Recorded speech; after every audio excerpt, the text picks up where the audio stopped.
But we could also, I guess we didn't save that taste the biscuit thing, but I'm sure everyone knows about it. Taste the biscuit. It is along that line. So yeah, just just as a get start to our episode, I'm Josh, Josh Carter of Where There's a Willis, There's a Way. Hi, I'm Kendrick. Also, of Whether There's a Willis, There's a Way. Howdy. First time, long So we're time. just long time no siege. So we're just gonna get started on the rightest of foots that we can get started on. So I'm sending you a link to a political video that I've watched probably a dozen times. I don't know if you've seen it yet. Oh, yes. I thought the biscuit lady was related to this. No, I don't think it is.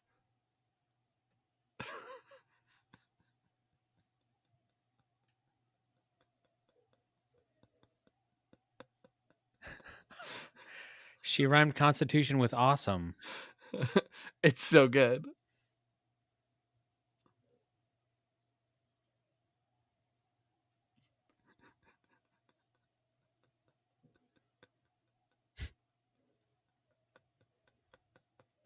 Oh, no.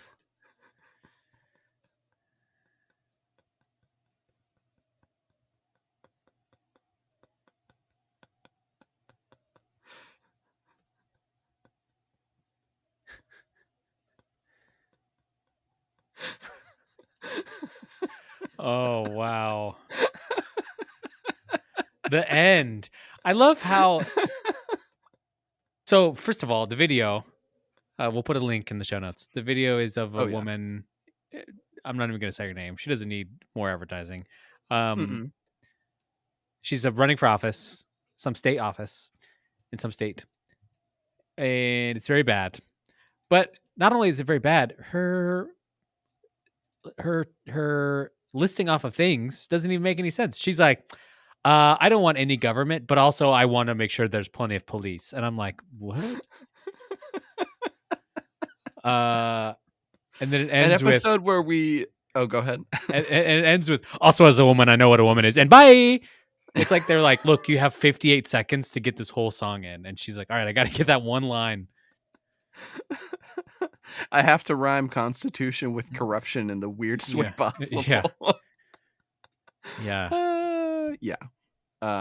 It's funny because the video looks extremely low budget. Like someone took it on her phone and they're in her backyard and they're like, here you go, we're gonna make a commercial. And to be fair, it did go viral. I don't think anybody in her demographic or like target audience is probably getting this. I don't know. But at some point in this video, you see a headshot that looks like very professional. Like, this is very well done. So they spent money on the headshots, but not on the commercial. It's so good. It's so good. Yeah. If we spent all the time that we had today talking about like people saying one thing and meaning another, the hypocrisy within that, we would be here for many moons. We don't have enough time to do all that. So yes, obviously bars exist, and this person's got them just in spades. Oh, I thought you meant for like drinks, and then I thought you meant like she there was a high bar and she had to pass, but nope, you meant rhyming. You meant rhymes. Oh yeah. Okay, well that's a good opening to this episode. So this is our little bonus content that we put out between episodes of Where There's a Willis, There's a Way for all of our jokes and jams. Today on this episode, we're going to talk about sequels and our favorite sequels.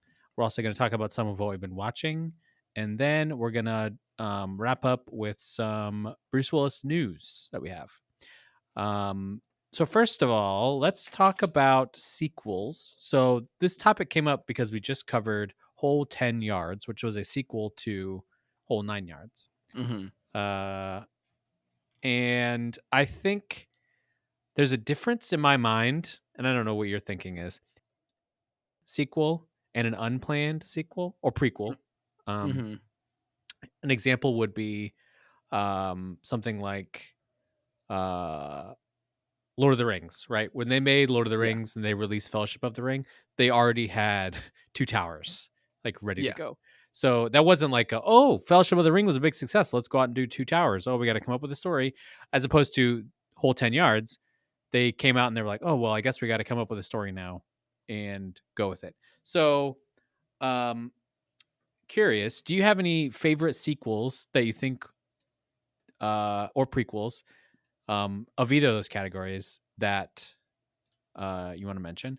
And I'll also call out one thing I didn't say in our main episode was a sequel and a prequel both have the power to make the original work better or worse. Mhm. And there are a lot of really bad prequels and sequels, and they actually make the original work worse. Like you could be like, "Oh, I really like this movie," and then a prequel comes out and like explains a bunch of mysteries, and suddenly the original movie is worse. Midichlorians. Yeah, exactly. That's a good Yeah. example. Yep. So I think it's important to like you can't just write off sequels and prequels, even if you're like, oh, that movie doesn't exist to me. Yeah. Um, but It yeah, becomes so like a part of the franchise's legacy in some way or another.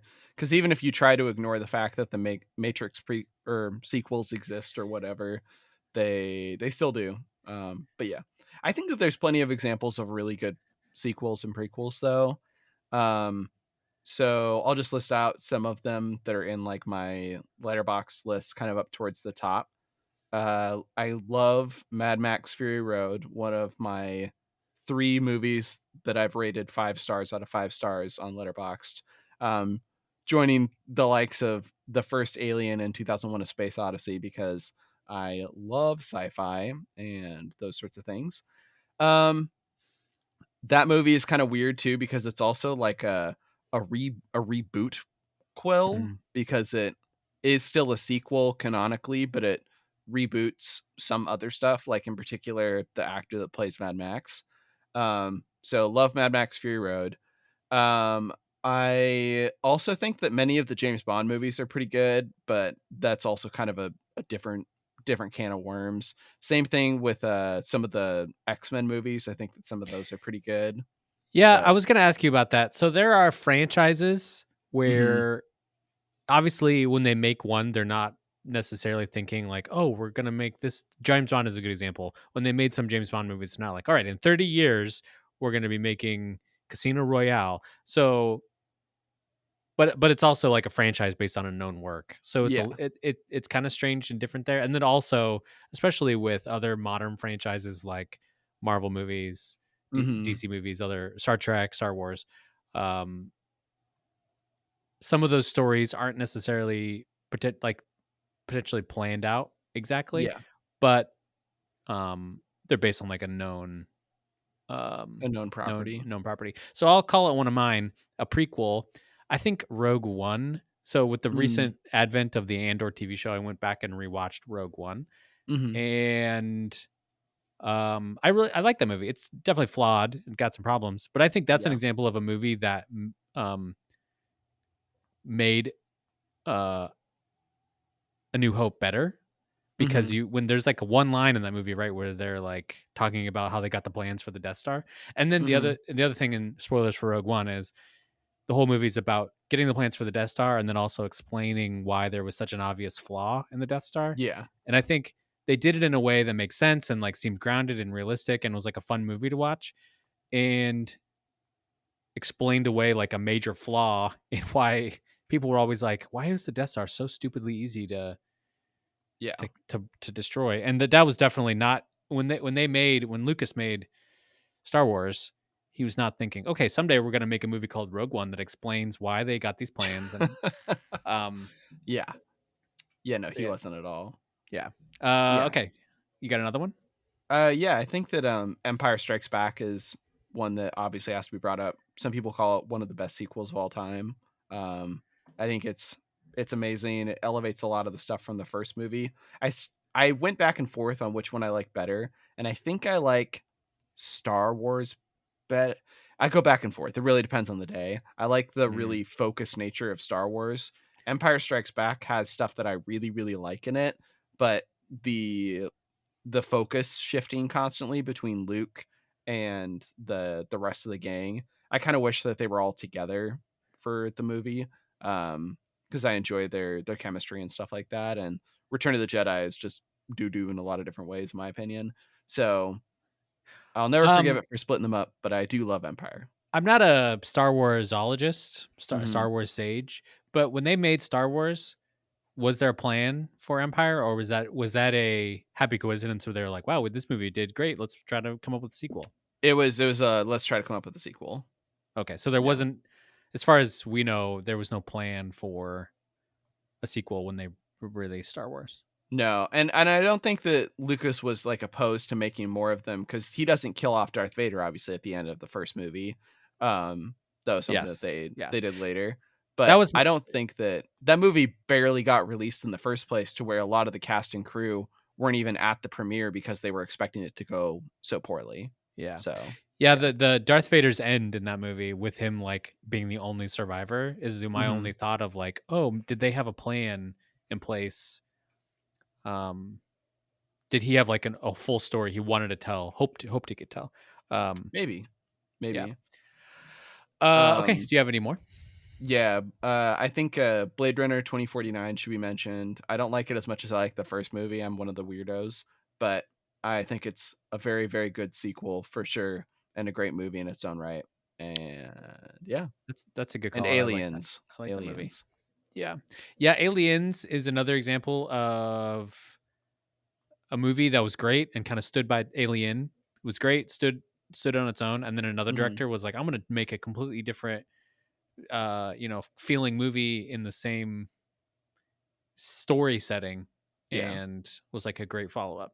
yeah. Um Oh, I guess T2 would be another good example, another James mm, Cameron yeah. one, yeah. Speaking of James Cameron, unrelated, are you excited about Avatar? Avatart? Um, I'm Not really. I didn't love the first one, and so I will probably do my due diligence as an American and go give him money at the theater. Uh-huh. Uh-huh. Here you go, Mr. He's Cameron. he is suffering. He is suffering. Here's my I money. don't Yeah. I don't get out to the movies as often as I wanted to, or I would totally go see the re-release of Avatar. I Uh-huh. I also did not care for it when it first came out. I thought I saw it in 3D, and the 3D kind of gave me a headache, and Mm, I thought it was pretty, but I was never wowed. I don't think I've seen it since I saw it in the theater. Um, mhm. but I think that view seems to be common felt, but I've seen a lot of people who really felt that way, and then they go see it again and they're like, oh, actually it still kind of holds up. So I would like to go see it, but I probably won't. Yeah. The re-release, I probably will make an effort to go see the Way of Water, whatever the next one's called. We Oh, should yeah. have a Willis meetup Mm. at the cinema. Willis Waypod Way of Water. Yeah, Willis Way Pot of Water. Yeah. I have a couple more sequels that I want to call out. The Okay. Fast and Furious franchise, another franchise that Yep. not based on an existing work, sort of pseudo based on, or sort of pseudo kind of became a franchise, and then I don't know if you're a fan of the Fast franchise, but I haven't watched any of them yet. Fast Five with the introduction of The Rock sort of changed the whole feel of the movies. Like the first few, they're literally just stealing players off the back of a truck while doing some street racing, and then by the seventh and eighth one, they're fighting robots and driving on submarines, and it's just Yep. everyone one ups itself. And then lastly, I want to say Paddington 2, probably one of my favorite movies of Mm. all time. Uh, Great follow up to Paddington, also a great movie, but Paddington 2, special place in my heart. It's a really good example. It's a really good example. I would also be remiss if I didn't say my favorite childhood movie of Toy Story 2. So I love that one Wow, as you're a well. big Toy Story 2 guy. Yep. I like Toy Story 2 more than I like the first one. Oh. So yeah. Um, I'd probably go 1, 3, 4, 2. Wow. 4 above 2. I liked 4. That was like just off the cuff rating. I There's didn't not a dislike not a 4, but not a we bad gotta do movie in a the we gotta do a bunch. Pixar talk at some point. Yeah, okay. We'll save that. We'll Yeah. save that. Yeah. Uh Another no, I forgot to mention this at the top, but since we've last talked, we've passed 3,000 listens on Anchor, and Woo! I meant to pull up our other thing to get our full listen. Maybe by the next Less of time the we meet. Action Nerds podcast Yeah. network. Next by the next time we talk, I'll try to pull the full listener count, but that's a good um thing to a good number to beat. Okay, let's move on. I've had a long list of like shows and movies that I've seen lately that I wanted to shout out or talk about for a sec. Yeah. Um, I want to start by talking about a TV show called Welcome to Wrexham. Have you heard of this show? Mm-mm.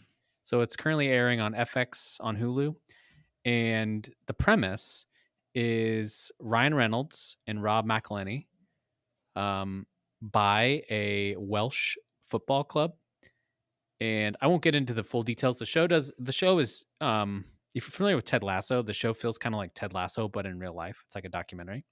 Hmm. Uh it is definitely targeted towards Americans in that it explains how um European football works and how the system works and how the leagues work and how the clubs work.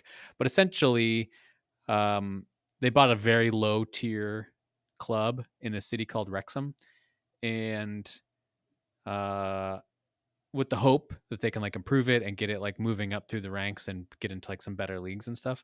Mhm. And it's a fairly small town in Wales, and the documentary is like both talking about how neither Rob McElhenney or Ryan Reynolds know much about football or owning a club. They're just kind of like, this sounds fun and we should try this.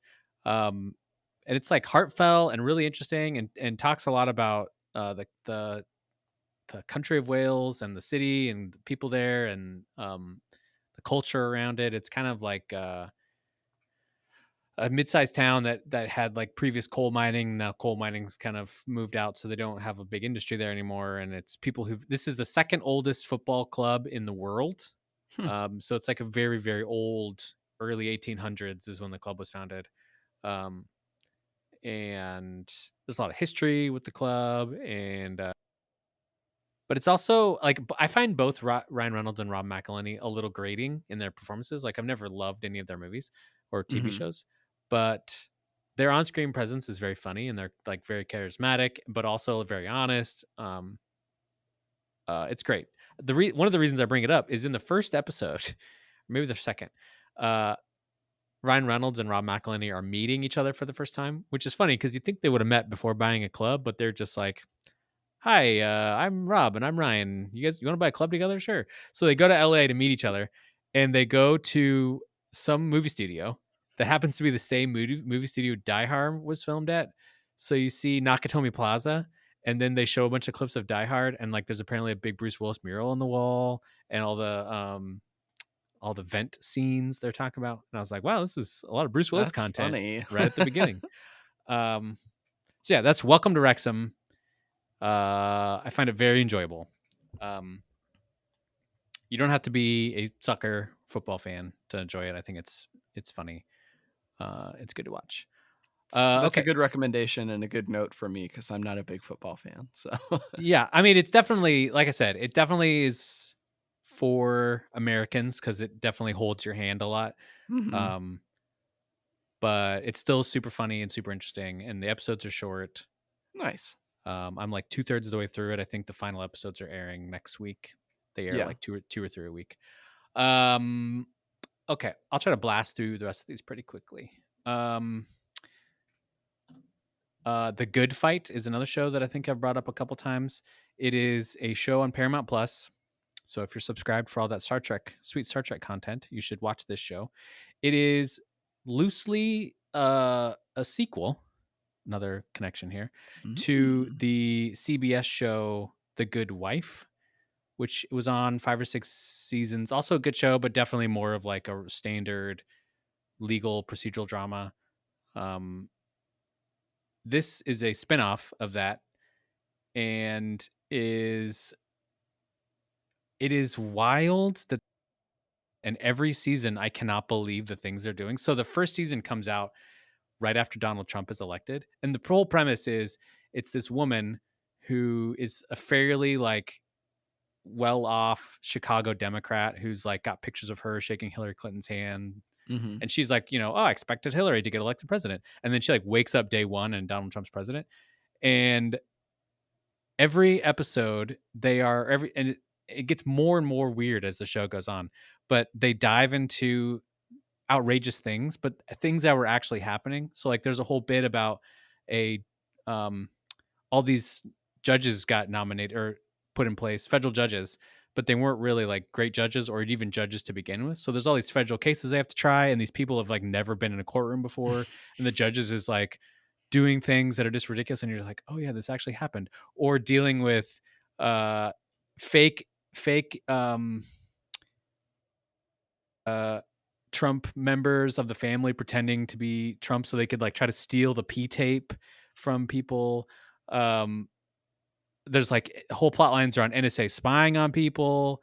Uh, Wow. and then they'll off like as the show goes on, they'll have like little animated breaks where they explain to you like the actual historical relevance to a thing. So they'll be like, this is why this system in America is so messed up. And they'll have a little, it's like, Schoolhouse Rock, but how a bill is made, but they'll be like, this is why we have this messed up thing or whatever. Yeah. Um, and I'm just like, I cannot believe this show got made. Um, and it's also the star of the show, Christine Baranski, I think is her name, is a white woman, and she is working for a majority African American law firm.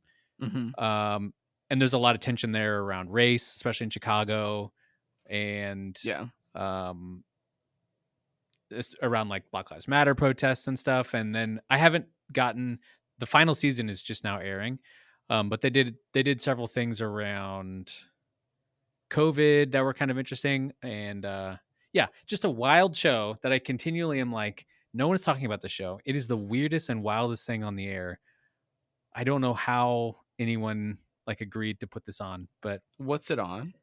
Paramount Plus. Oh, right. And you don't Huh. have to have seen The Good Wife to appreciate it. I think it helps a little bit, but it's fine without. All the cast is great. Um,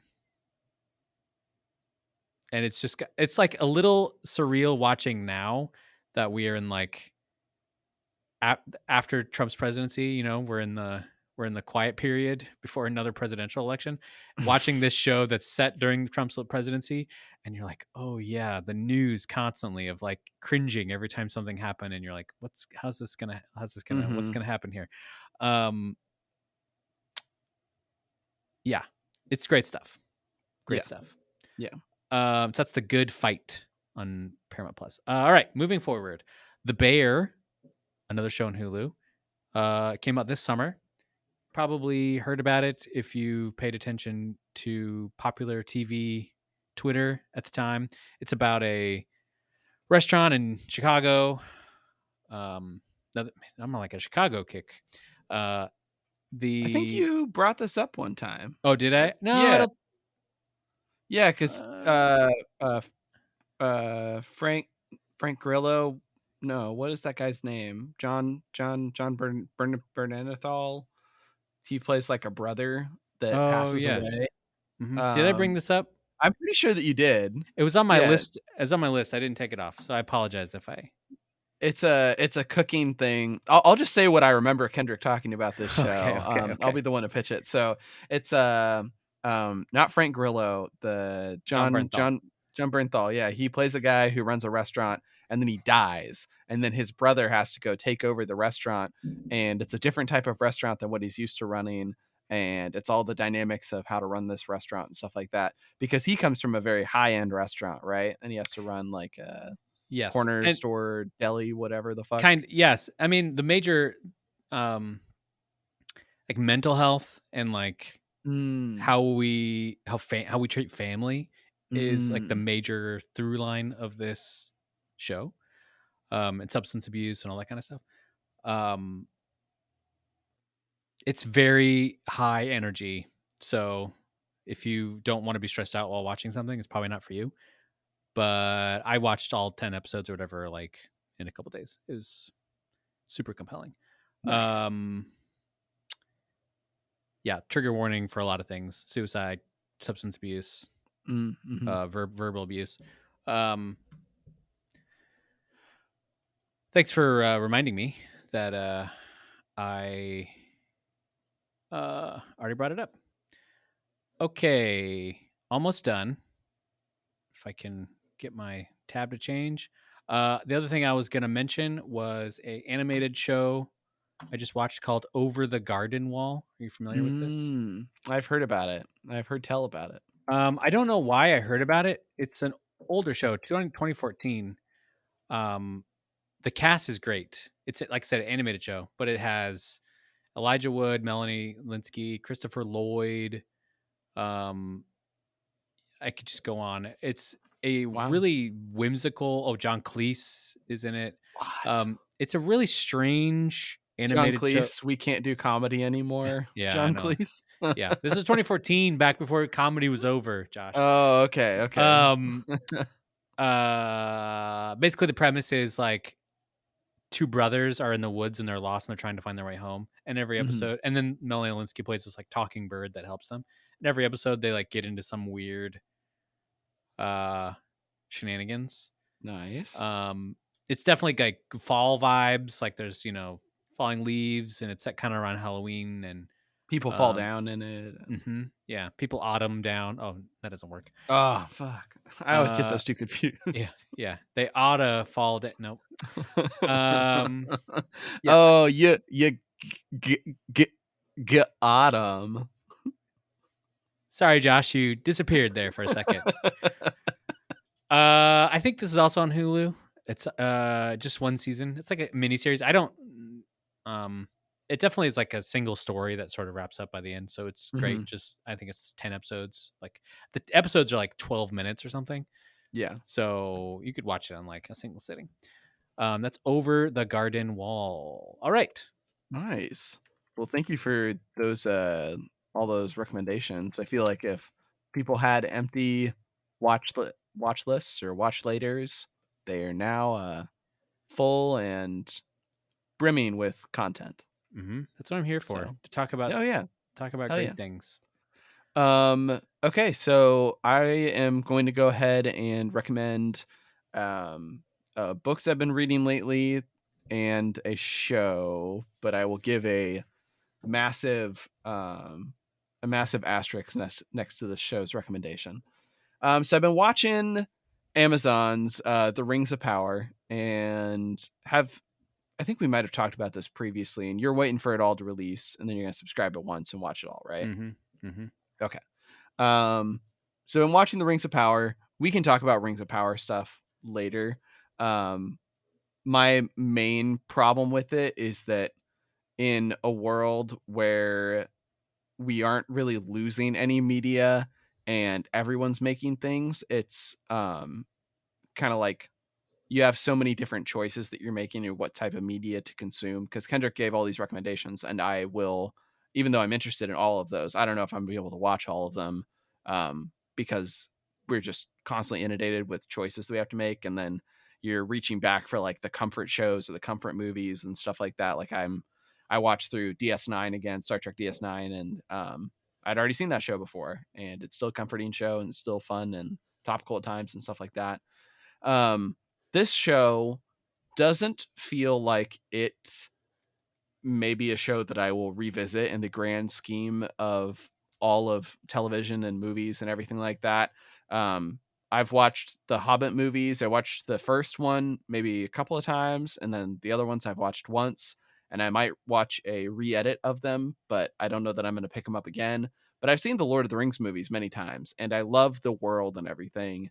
So I think that it can be good at times, but there's so many different things to choose from, and it probably doesn't make the full Bruce Willis. It's a Bruce in a little bit. And especially the fact that it exists is kind of a capitalism sort of a thing where like, hey, this property makes money, so we're going to make stuff that exists in it. And even if there is good, legitimate art that's in it, I don't know, it's just kind of slow at times and Yeah, we should tough definitely to do justify a its existence. Rings of Power Yeah. talk after it all Yeah. comes out, So because I all would. that to say, love the world. I decided to go back and revisit the books. And so I've been listening to the Andy Serkis audiobook versions of The Lord of the Rings, and I love them.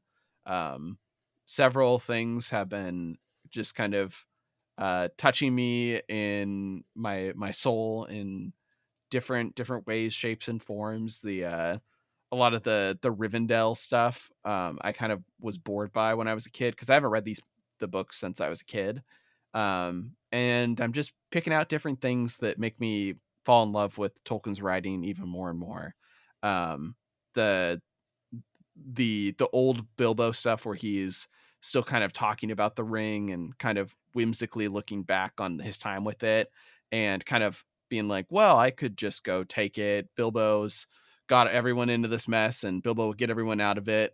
And him also like having that flash where the ring's power kind of takes over him for a moment and he forgets, or Frodo sees basically a figure that doesn't even appear to be his old uncle or anything like that. It just reminds me of those people who are in like the throes of addiction, and when you're friends with them and they're kind of flirting with their addiction, being like, "Oh, I could just if it's alcoholism, I could just have like a couple of drinks or whatever. I'm not gonna get drunk, or I'm not gonna throw up or whatever." And then you can see that they've got kind of that dependency and stuff that's around it. And Bilbo's treatment of the ring kind of echoes a lot of those things. And so I was just moved by that. And there's a big long poem that is told that's just a sprawling epic as far as poems go, about the trip or the sailing of Arendelle, whatever the guy's name is. But it's so good, and I love them. Andy Serkis does a great job with all the reading and stuff. You just got to bump the speed up. But the Lord of the Rings audiobooks is what I'm gonna recommend wholeheartedly. I give it full Bruce Willis. That's great. I haven't read those books since I was a kid. I'd love to sit down and reread them at some point. But it's interesting. Will love to talk more about Rings of Power at some point. I Oh definitely yeah. am feeling the like content fatigue at times, Mm-hmm. and it's like if a thing isn't giving me life, like bye bye. But then it's also there's that like completionist part of you that's like, I started this thing, I should Mm-hmm. finish this thing. Mm-hmm. Um, Yeah, I so only have 2 episodes of Star Trek Picard season 2 to finish, and then I will have finished Star Trek you're Picard season 2. so close. Yeah. Yeah, I am proud though that I stopped at Falcon and the Winter Soldier because I was not enjoying my time in that show, Yeah, and I've watched all but the last episode, and I'm not gonna watch the last one good call. because Good I'm call. Are done. you watching any of Andor? I'm not, but I'm interested in checking it out because it's helmed by Tony Gilroy, right? I think so. Yeah. I have watched all the Star Trek live action shows. Oh yeah. To my chagrin, I definitely need to be better at yeah, Tony Gilroy is writing it. Yeah. Need to be better about shutting that shit down. But Yeah. they've all been kind of disappointing to me. This Yeah. one so far is I really liked. It helps Star that they've Wars, you're not saying, or Star Trek? this Andor. I really Oh, liked. because you said Star Trek a Oh, second sorry. ago. I've seen Yeah. all the live action Star Wars shows. Oh, yes. I only And really not liked Mandalorian season 1, and then everything else that I've watched, I've been kind of like meh on. yeah. I mean that I thought that was fine. It didn't. It was like okay. We've talked about this before. I kind of am tired of like the desert planet. All Star Hmm. Wars takes place on the desert planet. There's no desert planets so far. 4 episodes in Wow. to Andor, not a mention of any desert. Wow. Well, might be So my new favorite Star Wars show. I'll have to check it out. it's. I mean, it's still early. It could poo poo itself. Season 2 takes place entirely on Jakku and Yeah. Tatooine. Yep. Mm-hmm. Yep. But Yeah. Yeah, it's fun so far. Nice. Yeah, too much content. Okay. Really quickly here at the end, I wanted to chat briefly. There was some news about Bruce Willis selling his likeness to a deepfake. Mhm. Um, Curious what your thoughts are. Do you think there's any sort of nefariousness going on? Like, is it possible in your mind that his agent is pressuring him to do things, knowing that he maybe not have full control of his mental faculties just to get money? Or do you think this is like Bruce Willis being like, "Sure, I'll do this. This seems interesting." Hmm. Because I think Um, there was some murmurings of that around the time of his health news coming out, being like, mhm. was his agent or his family or somebody pushing him into working for the money, um or because they've been supportive, but also it could just be a ruse for Yeah. the public. um Yeah. I don't know what your thoughts are there. I guess I don't really have enough information to go off of because from what I understood about aphasia, and I'm not a person that is qualified to talk about this at all, this is just what I understood of it, was that it was a thing that affects kind of the connections in your brain about what sounds go to what words, so that when you're speaking, you might start getting stuff mixed up, but you think that you're saying it clearly. And so it becomes this frustration where it's like you have this communication breakdown because the things that you're trying to say are not the things that are coming out of your mouth. That's what I thought that it was, but I think that based on kind of the other rumors where like Bruce Willis allegedly said on set, like I don't know where I am and stuff like that. I think that it's probably a good guess that there's other stuff going on too that we're not entirely sure about. And if that is the case, it is entirely possible that this was kind of a malicious move, kind of a cash grabby sort of a situation. Um, it also just it's a very, very strange Black Mirror-esque sort of a world that we're entering in with all these deep fake technologies and stuff like that. Um, I I'm a big fan of digital de-aging because that's something where you're still basing it on the actor's performances and it still keeps that humanity there, even if it's still artificial in many ways. But when we're getting into the deep faking of Bruce Willis so that you can bill a movie as having Bruce Willis in it, there's that like James Dean movie that's coming out or came out that Hmm. artificially recreates what James Dean looked like and stuff like that. And then the news also that what's the guy's name that does Darth Vader? What is that actor's name? James Earl Jones. Yeah, James Earl Jones, he just sold the rights to Darth Vader's voice Yeah, to Disney so that they can use computers to create that. It's an interesting place. I don't think we need digital de-aging. I think hire a different actor, hire a younger actor. Yeah. That was the worst part of Rogue One, was the digital de-aging on both. Oh yeah. um what's his nuts, the lead general man. um I don't know his name, General so and so. And then, The bad guy, yeah, not Ben Peter Mendelsohn, Cushing's but character. yeah, yeah, yeah. Yeah. They could have just hired another actor, like Yeah. someone who kind of talks like him. That's fine. Yeah. um And Carrie Fisher's thing yeah, at and the Carrie end. Fisher. Yeah, Yeah, Carrie Fisher. she looks so weird in that and Yeah. very, Yep. very stretched out. I don't know, but there's other ones where it's shown up and it hasn't looked bad to me.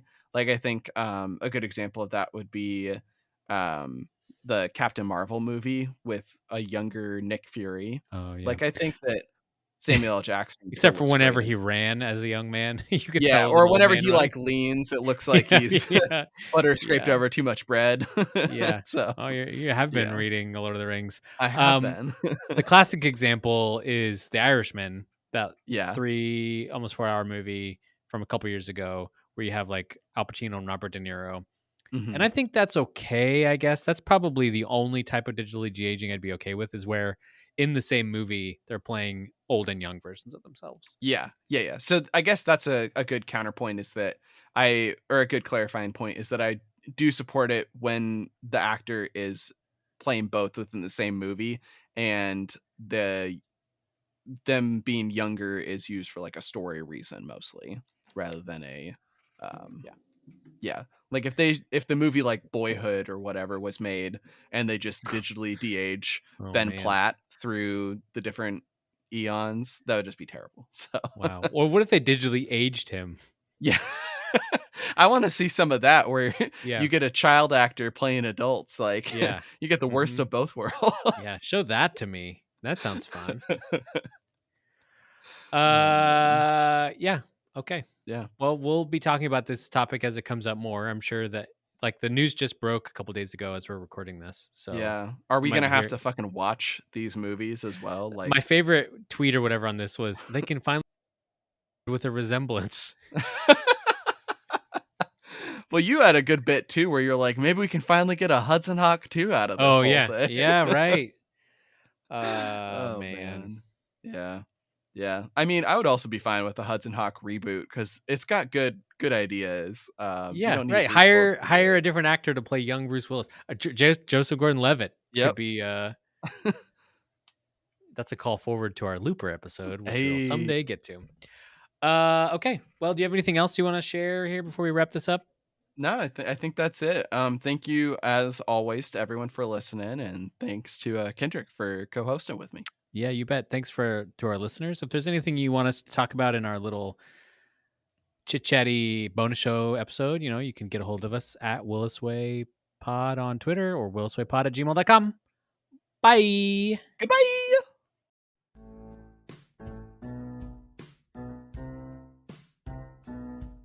Hey, Utah District 12, listen up right here. There's a new name on the ballot for the Senate this year. My name is Linda Paulson, Republican and awesome. Love God and family and the Constitution. I tried to get another conservative to run. Nobody could do it, so I'm getting it done.